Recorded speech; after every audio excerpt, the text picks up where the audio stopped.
Welcome all of you on my YouTube channel business studies. और आशा करती हूँ कि आप सब लोग बहुत अच्छे होंगे, आपकी पढ़ाई बहुत अच्छे से चल रही होगी। तो आज का हमारा टॉपिक है प्रोसेस ऑफ कलेक्टिव बार्गेनिंग। इससे पहले इस टॉपिक कलेक्टिव बार्गेनिंग टॉपिक से रिलेटेड 2 वीडियो अपलोड हो चुकी हैं, जिसके अंदर हमने इसका meaning, nature, scope and objective समझा था। आज हम इसका प्रोसेस समझेंगे। बट अपनी वीडियो स्टार्ट करने से पहले मैं आप सब लोगों से रिक्वेस्ट करना चाहती हूँ कि आप लोग वीडियो को ज़्यादा से ज़्यादा शेयर करें ताकि वीडियो ज़्यादा बच्चों तक पहुँच सके। एंड सेकेंडली है कि जो लोग मेरे चैनल पे न्यू हैं वो चैनल को सब्सक्राइब कर लें और नोटिफिकेशन बेल को ऑन कर लें ताकि उन्हें मेरी न्यू वीडियोज़ की अपडेट मिलती रहे। तो चलिए आज हम लोग स्टार्ट करते हैं अपना टॉपिक कलेक्टिव बार्गेनिंग। तो अगर किसी ने इसका meaning, nature, scope, definition and objective देखना है तो वो मेरे चैनल पे जाके देख सकता है, क्योंकि अगर आप लोगों को मीनिंग नहीं पता होगा, अगर आपको डेफिनेशन नहीं पता होगा किसी चीज़ की, तो आपको डिफ़िकल्टी आएगी उसको समझने में। तो चलिए हम लोग स्टार्ट करते हैं अपनी आज की वीडियो। तो basically there are 7 steps in collective bargaining. Okay, ये 7 कुछ स्टेप लिखे हुए हैं मैंने जो कलेक्टिव बार्गेनिंग प्रोसेस के अंदर यूज़ होते हैं।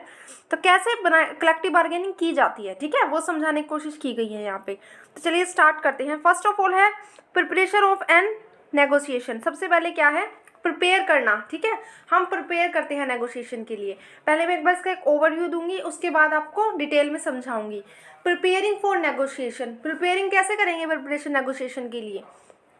कुछ डाटा इकट्ठा करेंगे, अपनी प्रॉब्लम्स को लिखेंगे, ठीक है। और प्रॉब्लम क्या होनी चाहिए? जेन्युइन होनी चाहिए, रियल होनी चाहिए प्रॉब्लम, ठीक है।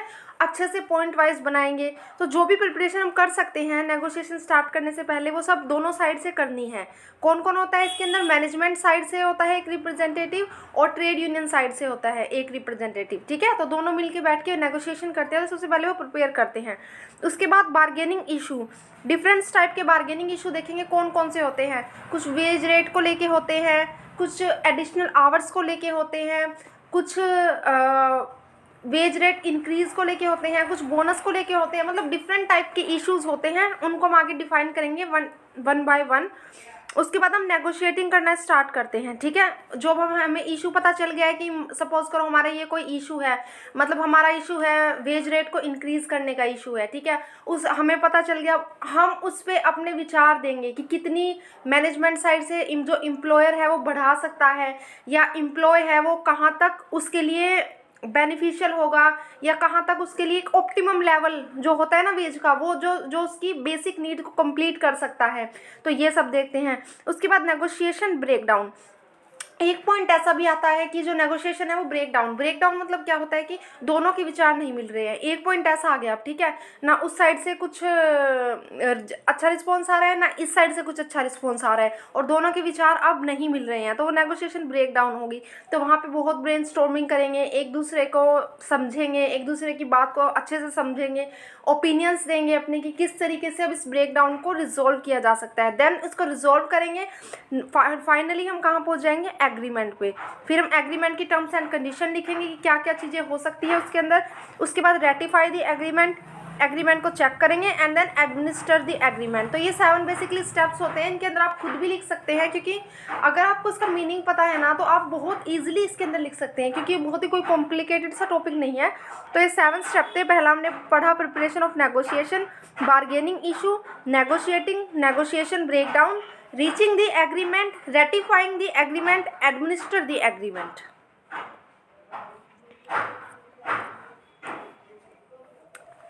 चलिए हम अब स्टार्ट करते हैं डिटेल में इसकी एक्सप्लेनेशन। तो पहला है हमारा प्रिपरेशन ऑफ नेगोशिएशन। कैसे प्रिपेयर करेंगे? Careful advance preparations by employers and employees are necessary because of the complexity of issue and the broad range of topic is to be discussed during negotiations. Effective bargaining means preparing an orderly and factual case to each side. इसका मतलब क्या होता है कि देखो, जैसा मैंने आपको पहले ही बता दिया है कि केयरफुल एडवांस प्रिपरेशंस बहुत ज़रूरी होती है। अगर आप कहीं भी जा रहे हैं, मतलब आप सपोज कीजिए किसी भी मीटिंग में जा रहे हैं या कहीं भी आप कुछ डिस्कस करने जा रहे हैं, तो आपकी क्वेश्चंस की लिस्ट होनी चाहिए कि क्या क्या वहाँ पे डिस्कस करना है। इश्यूज़ की लिस्ट होनी चाहिए कि ये इशू है, ये आपको डिस्कस करने हैं। तो केयरफुल एडवांस प्रिपरेशन बहुत ज़रूरी है, दोनों साइड से, एम्प्लॉयर की साइड से भी और एम्प्लॉयज़ की साइड से भी, क्योंकि जो इश्यूज़ हैं और बहुत सारे जो टॉपिक हैं उसको कवर किया जाता है इस नेगोशिएशन के दौरान। तो अगर ये लिखे नहीं होंगे अच्छे से, इनको पॉइंट वाइज नहीं राइट डाउन होंगे, तो हम डिस्कस क्या करेंगे, ठीक है। तो ज़रूरी होती है एक अच्छी प्रिपरेशन। उसके बाद आता है बार्गेनिंग इशू। नेक्स्ट है बार्गेनिंग इशू। इसके अंदर अब देखते हैं कौन कौन से इश्यूज हो सकते हैं। The major issue discussed in the collective bargaining fall under the following 4 categories हैं। जो मेजर इशूज हैं हम यहाँ पे डिस्कस कर रहे हैं। इशू तो बहुत सारे हो सकते हैं, मैंने इसके स्कोप में बताया था कि स्कोप तो इसका बहुत बड़ा है, लेकिन कुछ मेजर इशू हम बता देते हैं। फर्स्ट ऑफ ऑल है वेज रिलेटेड इशू। इसके अंदर क्या होता है, this include such topics as how basic wage rates are determined, cost of living adjustment, wage differentials, overtime rates, wage adjustments and the like. इसके अंदर हम कौन कौन से टॉपिक इंक्लूड करते हैं। सबसे पहले तो कि बेसिक वेज रेट क्या होना चाहिए, ठीक है, कि ये बेसिक वेज रेट होना चाहिए, उसको हम डिसाइड करते हैं। Then cost of living adjustments हो गए, ठीक है, जो डीएनएस अलाउंस वगैरह मिलते हैं उन सबको डिसाइड करते हैं। उसके बाद वेज डिफरेंशियल्स। वेज डिफरेंशियल्स मतलब अलग अलग उसकी अलग अलग वेज होगी जो अलग अलग पोजिशंस पे होंगे। नेक्स्ट है ओवर टाइम रेट्स। ओके, जो ओवर टाइम रेट्स है, ओवर टाइम क्या होता है कि आप अपनी जो आपकी ड्यूटी दी हुई है उससे अब अगर आप एक्स्ट्रा काम करते हैं, जो ड्यूटी टाइम पीरियड दिया हुआ है ना आपको, या ड्यूटी टाइम दिया हुआ है कि 7 बजे से लेके 9 बजे तक आपकी ड्यूटी है, और उससे एक्स्ट्रा अगर आप कुछ काम करते हैं तो आपको ओवर टाइम मिलता है। नेक्स्ट है wage adjustment and the like. तो ये वाले इशूज़ हैं, हम वेज रिलेटेड इशू के अंदर आते हैं और हम इसके अंदर इसको कवर करते हैं। नेक्स्ट है आपका सप्लीमेंट्री इकोनॉमिक बेनिफिट्स। एक minute. Supplementary economy benefits, these include such issue as pension plans, paid vacations, paid holidays, health insurance plans, retrenchment pay, unemployment etc. तो ये सारे issues supplementary economic benefits. Economic कहाँ से related हो गया, पता ही चल गया, फाइनेंस से रिलेटेड होगा। तो कौन कौन से, जैसे पेंशन प्लान्स हो गए, ठीक है, जो पेंशन दी जाती है वर्कर्स को रिटायर होने के बाद। पेड वैकेशंस होगी, ठीक है, छुट्टियाँ भी दी जाती है कुछ वर्कर्स को। पेड हॉलीडेज हो गए, हेल्थ इंश्योरेंस प्लान्स हो गए, रिट्रेंचमेंट पे। रिट्रेंचमेंट क्या होता है कि जब क्या होता है कि आपकी लेबर की सप्लाई ज़्यादा हो जाती है और उसकी डिमांड कम हो जाती है किसी ऑर्गेनाइजेशन के अंदर, ठीक है, तो वो रिमूव कर देते हैं वर्कर्स को जो एम्प्लॉयर होते हैं, क्योंकि वो इतना ज़्यादा एक्सपेंस बियर नहीं कर सकते, वो इतनी पे नहीं दे सकते क्योंकि सप्लाई ज़्यादा है और डिमांड कम है। तो वो क्या दे देते हैं, फिर रिट्रेंचमेंट बेनिफिट देते हैं उनको, ठीक है, एक लमसम अमाउंट दे देते हैं उनको, क्योंकि उन्हें सर्विस से टर्मिनेट किया गया है। और अनएम्प्लॉयमेंट, तो ये सारे सप्लीमेंट्री इकोनॉमिक बेनिफिट्स है जिनके बारे में हम डिस्कस करते हैं इसके अंदर। नेक्स्ट है इंस्टीट्यूशनल इशू।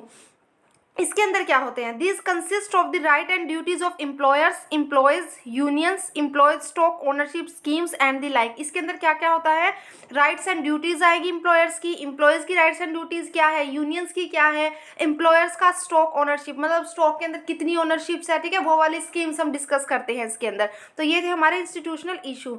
नेक्स्ट है एडमिनिस्ट्रेटिव इशू। इसके अंदर क्या आता है, एडमिनिस्ट्रेटिव इशू के अंदर आता है these include such issues as seniority, employee discipline and discharge, procedures, employee health and safety, technological changes, work rules, job security and the like। इसके अंदर हम इंक्लूड करते हैं जैसे कि सीनियोरिटी हो गई, ठीक है, कि सीनियर एम्प्लॉयज़ को क्या बेनिफिट देने हैं, एम्प्लॉयज़ का डिसिप्लिन हो गया, डिस्चार्ज प्रोसीजर्स हो गए कि किस तरीके से किसी को डिस्चार्ज किया जा सकता है उसकी जॉब से, एम्प्लॉयज़ हेल्थ एंड सेफ्टी हो गई, टेक्नोलॉजिकल चेंजेस हो गए, ठीक है, तो टेक्नोलॉजिकल चेंज आ रहे हैं तो उसके प्रति अवेयर भी तो करना पड़ता है ना एम्प्लॉयज़ को। नेक्स्ट वर्क रूल्स हो गए कि काम करने के क्या क्या रूल्स है, जॉब सिक्योरिटी हो गई, ऐसा तो नहीं है आपने किसी को आज भर्ती किया और अगले दिन उसको निकाल दिया, नहीं, आपको कुछ जॉब सिक्योरिटी देनी पड़ती है एंड द लाइक। तो ये होते हैं एडमिनिस्ट्रेटिव इश्यूज जिसको हम डिस्कस करते हैं। तो ये हमारे 4 इशू थे जो बार्गेनिंग इशू, ये मेजर इशू मैंने आपको पढ़ाए हैं, ठीक है। नेक्स्ट है नेगोशिएटिंग। अब हम नेगोशिएटिंग करेंगे, तो किस तरीके से करेंगे, अब हम करेंगे negotiating. Preparations have been made and issue beings identified, the next logical step in collective bargaining process is negotiation. अब अगला स्टेप क्या है, नेगोशिएशन करने का। नेगोशिएशन के अंदर हम क्या करते हैं, उन इश्यूज़ पे बातचीत करते हैं, अपने ओपिनियंस देती है दोनों पार्टीज, ठीक है, अपने क्या क्या उनके डिफरेंट ओपिनियंस है उनको राइट डाउन किया जाता है, उन पे फिर ब्रेनस्टॉर्मिंग की जाती है।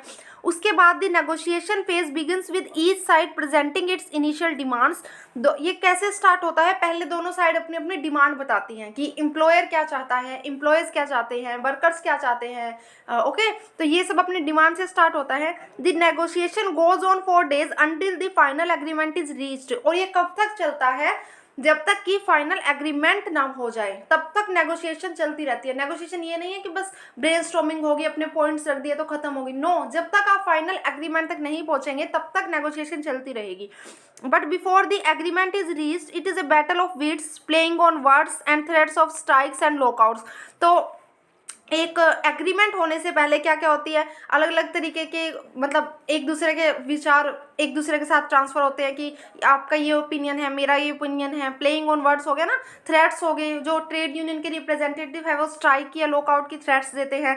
तो it is a big relief to everybody when the management representatives and union finally sign the agreement. तो ये बहुत बड़ा एक होते हैं ना, बहुत बड़ी विजय होगी, ठीक है, जीत होगी दोनों साइड्स के लिए, जब मैनेजमेंट के रिप्रेजेंटेटिव्स और यूनियन के जो रिप्रेजेंटेटिव है वो मिलके साइन कर लेते हैं एग्रीमेंट को। The success of negotiation depends on the skills and abilities of a negotiator.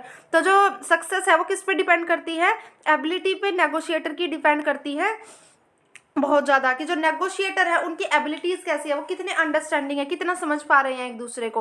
तो ये हो गया नेगोशिएशन, ठीक है। उसके बाद वो फाइनली रीच कर जाते हैं एग्रीमेंट पे, एग्रीमेंट हो जाता है, फिर इसको रेक्टिफाइंग करते हैं एंड देन एडमिनिस्टर करते हैं कि जो उन्होंने एग्रीमेंट किया है वो उसके अकॉर्डिंग वर्क कर रहा है या नहीं कर रहा। तो ये था हमारा आज का टॉपिक। होप आपको समझ में आ गया होगा, और बहुत ही ईजी सा प्रोसेस है, लेकिन आपको इसका मीनिंग भी समझना पड़ेगा उससे पहले। Thank you so much. अगर कुछ भी समझ में नहीं आया है तो कमेंट सेक्शन में पूछ सकते हैं। Thank you.